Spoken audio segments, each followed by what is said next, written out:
Hey everybody, I've got an article from the Gem State Chronicle that thought was pretty interesting. It was by the Republican chairperson for Idaho, Dorthy Moon. She wrote an editorial, and I think I'll just go ahead and read it. Nearly 2 weeks ago, the Idaho Republican Party wrapped up its state convention with a platform to be proud of. We are not ashamed to proclaim that government spending should conform to the state and federal constitutions, that ranked choice voting is a terrible idea, and that we should protect life at every stage, from conception until natural death.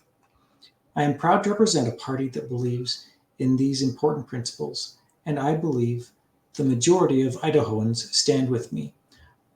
Of course, the legacy media couldn't help themselves publishing a bunch of op eds warning that the Idaho GOP is more extreme than ever. Do you know who is really extreme? It's the other party. I'm assuming she means the Democrats.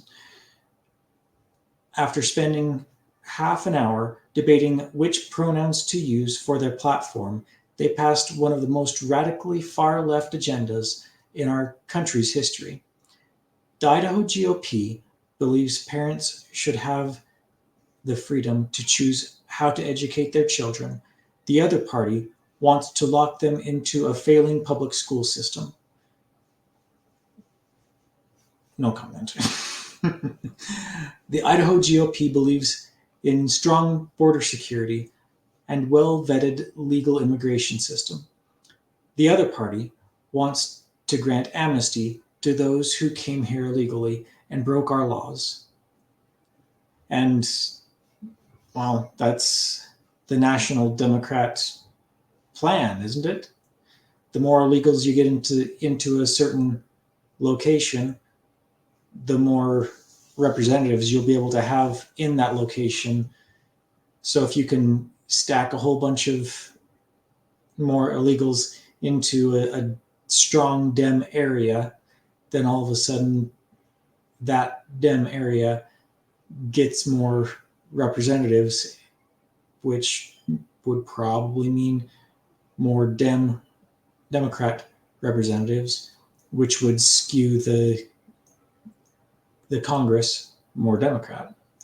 Makes sense, and the illegals don't even need to vote to make that change. They just need to exist in that area.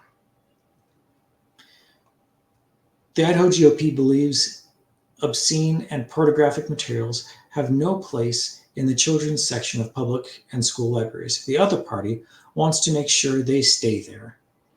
The Idaho GOP believes life begins at conception and that we have a responsibility to protect preborn children. The other party supports unrestricted abortion. And a lot of pro-choice people say, oh, that doesn't mean post-birth abortion or 9-month abortion or whatever. They just mean reasonable, reasonable. And, if it was reasonable, like 10 to 15 weeks, unless the life of the mother is at risk, I could kind of go ahead with possibly that. But 9-month abortion, definitely not. And I would say most reasonable people agree 9-month abortion, post-birth abortion, is definitely unreasonable. So how about we scale it back to something that is reasonable?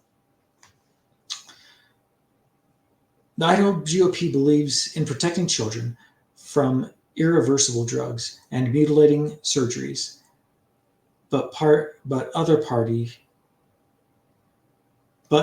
party promotes them, insisting that boys can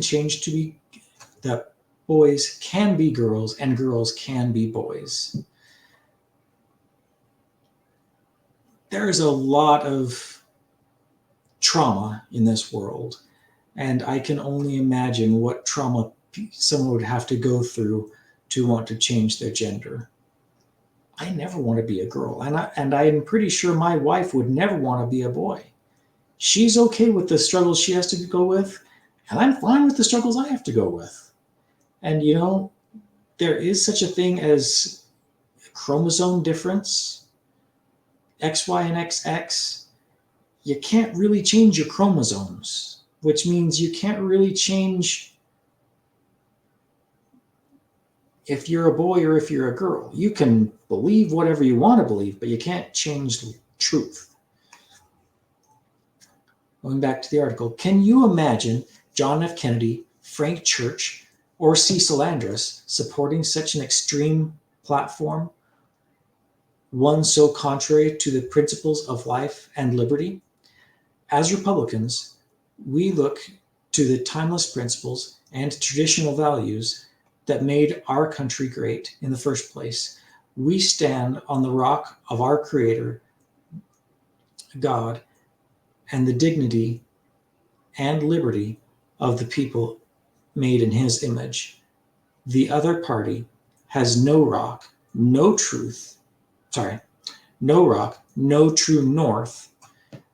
Their principles change day by day, a sliding scale of intersectional victim points, as malleable as each new pride flag.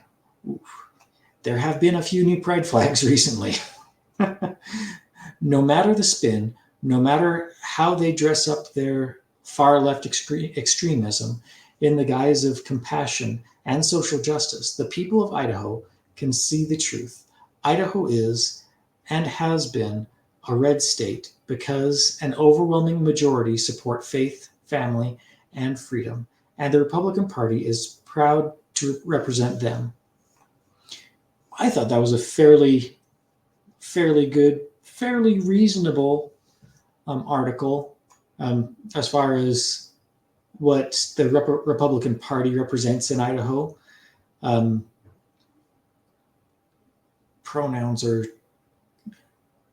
interesting. And I don't know why the far leftists want to go through that neo-Marxist crazy pronoun minefield. But I'm grateful for a chairwoman that will put out an op-ed like that and try and represent the people that have put her in that position, and we'll see how far the Republican Party can progress life, liberty, and the pursuit of happiness.